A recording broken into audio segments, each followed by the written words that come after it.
Segunda Epístola de Paulo a Timóteo. Capítulo 1. Paulo, apóstolo de Cristo Jesus pela vontade de Deus, de conformidade com a promessa da vida que está em Cristo Jesus, ao amado filho Timóteo, graça, misericórdia e paz da parte de Deus Pai e de Cristo Jesus, nosso Senhor. Dou graças a Deus, a quem desde os meus antepassados sirvo com consciência pura, porque sem cessar me lembro de ti nas minhas orações noite e dia. Lembrado das tuas lágrimas, estou ansioso por ver-te, para que eu transborde de alegria pela recordação que guardo de tua fé sem fingimento, a mesma que primeiramente habitou em tua avó Lóide e a tua mãe Eunice, e estou certo de que também em ti. Por esta razão, pois, te admoesto que reavives o dom de Deus que há em ti pela imposição das minhas mãos. Porque Deus não nos tem dado espírito de covardia, mas de poder, de amor e de moderação. Não te envergonhes, portanto, do testemunho de nosso Senhor, nem do seu encarcerado, que sou eu.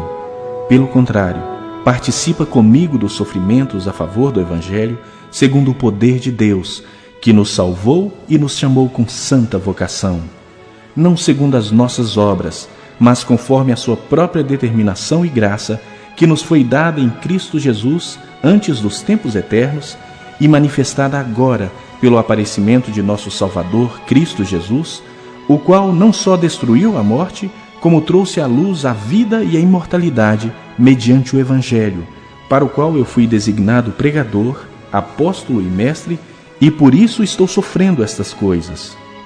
Todavia não me envergonho, porque sei em quem tenho crido, e estou certo de que Ele é poderoso para guardar o meu depósito até aquele dia. Mantenha o padrão das sãs palavras que de mim ouvistes com fé e com o amor que está em Cristo Jesus. Guarda o bom depósito mediante o Espírito Santo que habita em nós. Está ciente de que todos os da Ásia me abandonaram. Dentre eles cito Fígelo e Hermógenes. Conceda ao Senhor misericórdia à casa de Onesífero, porque muitas vezes me deu ânimo e nunca se envergonhou das minhas algemas.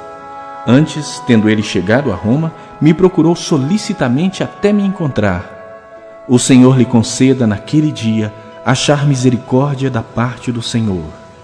E tu sabes melhor do que eu quantos serviços me prestou ele em Éfeso.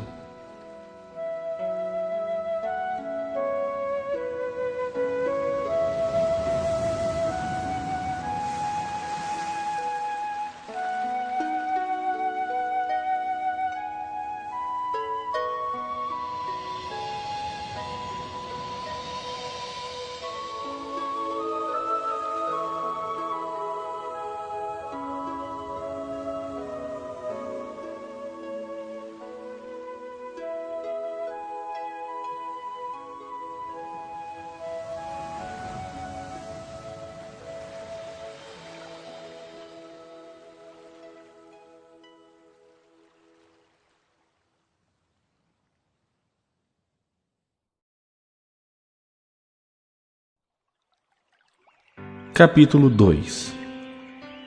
Tu, pois, filho meu, fortifica-te na graça que está em Cristo Jesus. E o que de minha parte ouvistes através de muitas testemunhas, isso mesmo transmite a homens fiéis e também idôneos para instruir a outros. Participa dos meus sofrimentos como bom soldado de Cristo Jesus. Nenhum soldado em serviço se envolve em negócios desta vida, porque o seu objetivo é satisfazer aquele que o arregimentou. Igualmente, o atleta não é coroado se não lutar segundo as normas. O lavrador que trabalha deve ser o primeiro a participar dos frutos. Pondera o que acabo de dizer, porque o Senhor te dará compreensão em todas as coisas. Lembra-te de Jesus Cristo, ressuscitado de entre os mortos, descendente de Davi, segundo o meu Evangelho, pelo qual estou sofrendo até algemas como um malfeitor. Contudo, a palavra de Deus não está algemada. Por esta razão, tudo suporto por causa dos eleitos, para que também eles obtenham a salvação que está em Cristo Jesus, com eterna glória. fiel é esta palavra. Se já morremos com ele, também viveremos com ele. Se perseveramos, também com ele reinaremos. Se o negamos, ele, por sua vez, nos negará. Se somos infiéis, ele permanece fiel, pois de maneira nenhuma pode negar-se a si mesmo.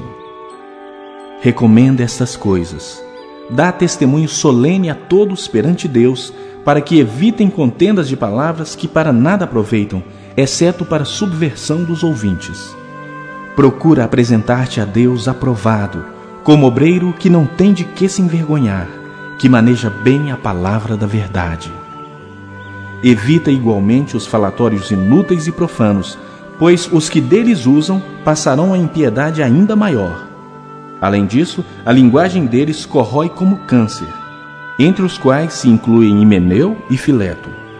Estes se desviaram da verdade, asseverando que a ressurreição já se realizou e estão pervertendo a fé a alguns. Entretanto, o firme fundamento de Deus permanece, tendo este selo: o Senhor conhece os que lhe pertencem. E mais, aparte-se da injustiça todo aquele que professa o nome do Senhor. Ora, numa grande casa não há somente utensílios de ouro e de prata, há também de madeira e de barro, alguns para honra, outros, porém, para desonra.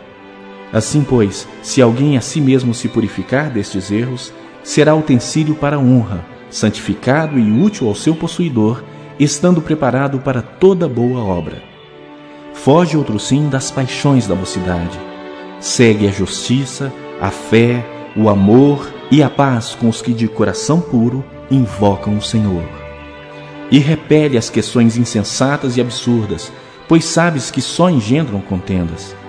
Ora, é necessário que o servo do Senhor não viva a contender, e sim deve ser brando para com todos, apto para instruir, paciente, disciplinando com mansidão os que se opõem, na expectativa de que Deus lhes conceda não só o arrependimento para conhecerem plenamente a verdade, mas também o retorno à sensatez, livrando-se eles dos laços do diabo, tendo sido feitos cativos por ele para cumprirem a sua vontade.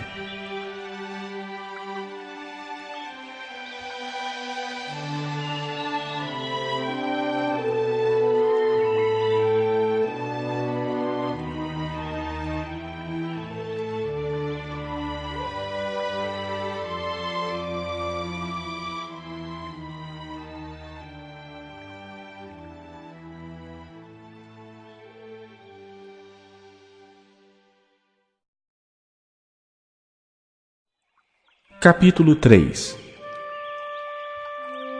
Sabe, porém, isto: nos últimos dias sobrevirão tempos difíceis, pois os homens serão egoístas, avarentos, jactanciosos, arrogantes, blasfemadores, desobedientes aos pais, ingratos, irreverentes, desafeiçoados, implacáveis, caluniadores, sem domínio de si, cruéis, inimigos do bem, traidores, atrevidos, enfatuados, mais amigos dos prazeres que amigos de Deus, tendo forma de piedade, negando-lhe entretanto o poder. Foge também destes, pois entre estes se encontram os que penetram sorrateiramente nas casas e conseguem cativar mulherinhas sobrecarregadas de pecados, conduzidas de várias paixões, que aprendem sempre e jamais podem chegar ao conhecimento da verdade. E do modo por que Janes e Jambres resistiram a Moisés, também estes resistem à verdade. São homens de todo corrompidos na mente, réprobos quanto à fé. Eles, todavia, não irão avante, porque a sua insensatez será a todos evidente, como também aconteceu com a daqueles. Tu, porém, tens seguido de perto o meu ensino, procedimento, propósito, fé, longanimidade, amor, perseverança, as minhas perseguições e os meus sofrimentos, quais me aconteceram em Antioquia, Icônio e Listra. Que variadas perseguições tenho suportado. De todas, entretanto, me livrou o Senhor. Ora, todos quantos querem viver piedosamente em Cristo Jesus serão perseguidos, mas os homens perversos e impostores irão de mal a pior, enganando e sendo enganados. Tu, porém, permanece naquilo que aprendeste e de que foste inteirado, sabendo de quem o aprendeste, e que desde a infância sabes as sagradas letras, que podem tornar-te sábio para a salvação pela fé em Cristo Jesus. Toda a Escritura é inspirada por Deus e útil para o ensino, para a repreensão, para a correção, para a educação na justiça, a fim de que o homem de Deus seja perfeito e perfeitamente habilitado para toda boa obra.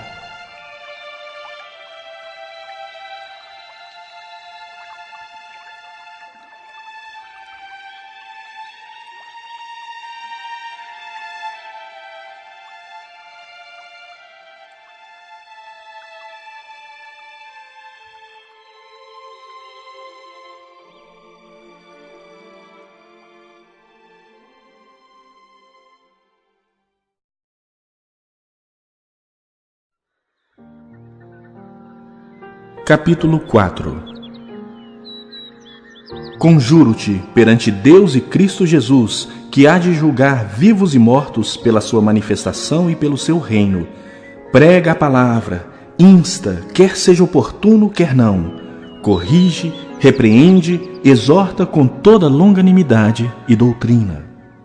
Pois haverá tempo em que não suportarão a sã doutrina. Pelo contrário, cercar-se-ão de mestres segundo as suas próprias cobiças, como que sentindo coceira nos ouvidos, e se recusarão a dar ouvidos à verdade, entregando-se às fábulas. Tu, porém, sê sóbrio em todas as coisas, suporta as aflições, faze o trabalho de um evangelista, cumpre cabalmente o teu ministério. Quanto a mim, estou sendo já oferecido por libação, e o tempo da minha partida é chegado. Combati o bom combate, completei a carreira, guardei a fé. Já agora a coroa da justiça me está guardada, a qual o Senhor, reto juiz, me dará naquele dia. E não somente a mim, mas também a todos quantos amam a sua vinda. Procura vir ter comigo depressa, porque Demas, tendo amado o presente século, me abandonou e se foi para Tessalônica. Crescente foi para a Galácia, Tito para a Dalmácia. Somente Lucas está comigo. Toma contigo Marcos e Trásio, pois me é útil para o ministério. Quanto a Tíquico, mandei-o até Éfeso. Quando vieres, traze a capa que deixei em Troade em casa de Carpo, bem como os livros, especialmente os pergaminhos. Alexandre, o latoeiro, causou-me muitos males. O Senhor lhe dará paga segundo as suas obras. Tu guarda-te também dele, porque resistiu fortemente às nossas palavras. Na minha primeira defesa, ninguém foi a meu favor. Antes, todos me abandonaram. Que isso não lhe seja posto em conta. Mas o Senhor me assistiu e me revestiu de forças, para que, por meu intermédio, a pregação fosse plenamente cumprida e todos os gentios a ouvissem. E fui libertado da boca do leão. O Senhor me livrará também de toda obra maligna e me levará salvo para o seu reino celestial. A Ele, glória pelos séculos dos séculos. Amém. Saúda Prisca e Áquila e a casa de Onesífero. Erasto ficou em Corinto. Quanto a Trófimo, deixei-o doente em Mileto. Apressa-te a vir antes do inverno. Êubulo te envia saudações. O mesmo fazem Prudente, Lino, Cláudia e os irmãos todos. O Senhor seja com o teu espírito. A graça seja convosco.